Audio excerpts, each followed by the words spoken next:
Hi നമസ്കാരം. നമുക്ക് എങ്ങനെ നമ്മുടെ ഹെയർ വാഷ് പെർഫെക്റ്റ് ആയിട്ട് ചെയ്യാം, ഇതാണ് ഇനി നമ്മൾ ഈ വീഡിയോയിൽ കൂടി ഡിസ്കസ് ചെയ്യുന്നത്. ഞാൻ Giji Abraham, celebrity makeup artist, Liya beauty studio and academy, Chalakudy.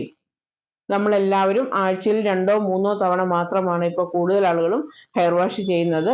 ഇതെങ്ങനെ പെർഫെക്റ്റ് ആയിട്ട് ചെയ്യാം എന്നുള്ളതിനെ കുറിച്ചിട്ടാണ് നമ്മൾ ഇന്ന് ഡിസ്കസ് ചെയ്യുന്നത്. ആദ്യമായിട്ട് വാഷ് ചെയ്യാൻ പോകുന്നതിന് മുമ്പ് തന്നെ നമ്മുടെ മുടി നല്ല രീതിയിൽ ഒന്ന് കോംബ് ചെയ്ത് വൃത്തിയാക്കി എടുക്കുക. അതിനുശേഷം നമ്മളൊരു ഓയിൽ അല്പം ചൂടാക്കി ഹോട്ട് ഓയിൽ മസാജിങ് കൊടുക്കുന്നത് മുടിക്ക് വളരെ നല്ലതാണ്.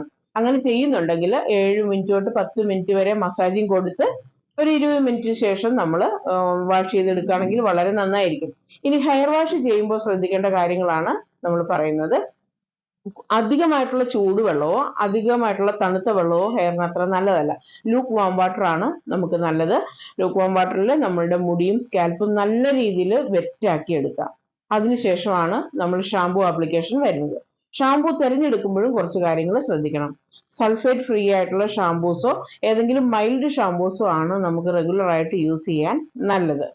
അപ്പോൾ ഈ ഷാംപൂ ഡയറക്റ്റ് ആയിട്ട് നമ്മൾ സ്കാൽപ്പിൽ അപ്ലൈ ചെയ്യാൻ പാടില്ല. ഒരു പാത്രത്തിൽ ഒരല്പം എടുത്ത് ഡൈല്യൂട്ട് ചെയ്തതിന് ശേഷം റിൻസ് ആൻഡ് റിപ്പീറ്റ് ഈ പ്രൊസീജിയറിൽ ഒരു 2 തവണയായിട്ട് വേണം നമ്മൾ സ്കാൽപ്പ് വൃത്തിയാക്കാൻ. അപ്പൊ ഡീപ്പ് ക്ലെൻസിങ് നടക്കുന്നതിന് വേണ്ടിയിട്ടാണ് ഈ 2 പ്രാവശ്യം ചെയ്യാനായിട്ട് പറയുന്നത്.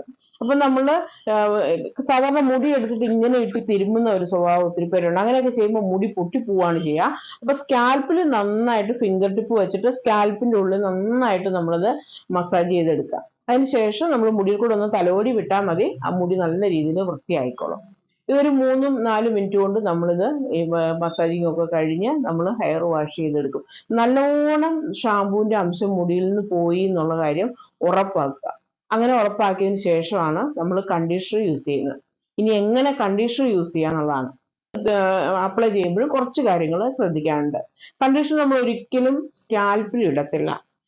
ഹെയറിന്റെ ഒരു ഹാഫ്, ഒരു കുറച്ച് ഭാഗം വിട്ടിട്ട് അതിന്റെ പുറത്തും ഇതിന്റെ ടിപ്പിലും ആയിട്ടാണ് നമ്മൾ കണ്ടീഷണർ യൂസ് ചെയ്യുന്നത്. അതൊരു 3 മിനിറ്റ് തൊട്ട് 7 മിനിറ്റ് വരെ നമ്മളതവിടെ വെച്ചേക്കും. അതിനുശേഷം നല്ല രീതിയിൽ അതിനെ വൃത്തിയാക്കി എടുക്കും. അപ്പോൾ ഷാംപൂ ചെയ്തിട്ടുണ്ടെങ്കിൽ കണ്ടീഷൻ ചെയ്യാൻ മറക്കരുത്. അപ്പൊ ആ മുടിയുടെ ആ സോഫ്റ്റ്നെസ് നിലനിർത്താനായിട്ടും ആ ഒരു ഗ്ലേസിങ് അങ്ങനെ തന്നെ മോയ്സ്ചറൈസിങ് എഫക്റ്റോ നിലനിർത്താനായിട്ടും ഒക്കെ ഇത് വളരെയധികം നമ്മളെ ഹെൽപ്പ് ചെയ്യും.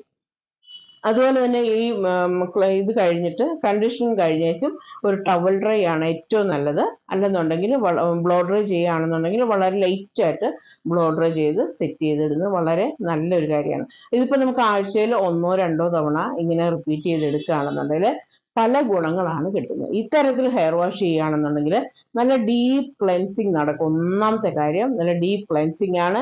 ഡാൻഡ്രഫിൽ നിന്ന് ഒരു പരിധി വരെ മുടിയെ സംരക്ഷിക്കാനായിട്ട് സാധിക്കും. അതുപോലെ തന്നെ അപ്പോൾ ഒരു കാര്യം ശ്രദ്ധിക്കണം, ഓരോ തവണ ഇങ്ങനെ ചെയ്യുമ്പോഴും ഓയിൽ ട്രീറ്റ്മെന്റ് വേണമെന്നില്ല, അത് ആഴ്ചയിൽ ഒരിക്കൽ മതിയാവും. അതുപോലെ തന്നെ നമുക്ക് സെബോളിക് ഡെർമറ്റൈറ്റിസ് പോലെയുള്ളതോ അല്ലെങ്കിൽ ഏതെങ്കിലും തരത്തിലുള്ള സ്കാൽപ്പിലുള്ള ഇൻഫെക്ഷൻസോ ഇതെന്തെങ്കിലും ഒക്കെ ഉണ്ടെന്നുണ്ടെങ്കിൽ ഇത് വെച്ച് നമുക്ക് ഒരു പരിധി വരെ നല്ല രീതിയിൽ കൺട്രോൾ ചെയ്തെടുക്കാൻ സാധിക്കുന്നതാണ്. അപ്പോൾ ഒരുപാട് പേര് ഇങ്ങനെ ഹെയർ വാഷ്, നമ്മളെല്ലാവരും ഹെയർ വാഷ് ചെയ്യുന്നുണ്ട്, പക്ഷെ പെർഫെക്റ്റ് ആയിട്ടല്ല പലരും ചെയ്യുന്നത്. അപ്പോൾ എന്ത് പറ്റും, നമ്മുടെ ഈ ബാക്കിലെ ഈ ഏരിയ, ചെവിന്റെ പുറകിലത്തെ ഏരിയയിൽ നിന്ന് അത്ര നല്ല രീതിയിൽ വൃത്തിയായിക്കൊള്ളണമെന്നില്ല. അങ്ങനെ വരുമ്പോഴാണ് ഈ ഡാൻഡ്രഫും സെബോളിക് ഡെർമറ്റൈറ്റിസും ഒക്കെ കൂടുന്നത്. അപ്പോൾ ഇത്തരത്തിൽ ഒന്ന് ശ്രദ്ധിച്ച് ഹെയർ വാഷ് ചെയ്ത് കഴിഞ്ഞാൽ ഇത്തരത്തിലുള്ള പ്രോബ്ലത്തിൽ നിന്നൊക്കെ നമുക്ക് വിമുക്തി നേടാവുന്നതാണ്. ഇതുപോലെയുള്ള വാല്യുബിൾ ആയിട്ടുള്ള വീഡിയോസുമായിട്ട് നമുക്ക് വീണ്ടും കണ്ടുമുട്ടാം. അതുവരെ താൽക്കാലികമായി ഇവിടെ പറയുന്നു, നിങ്ങളുടെ സ്വന്തം ജിജി എബ്രഹാം. Thank you.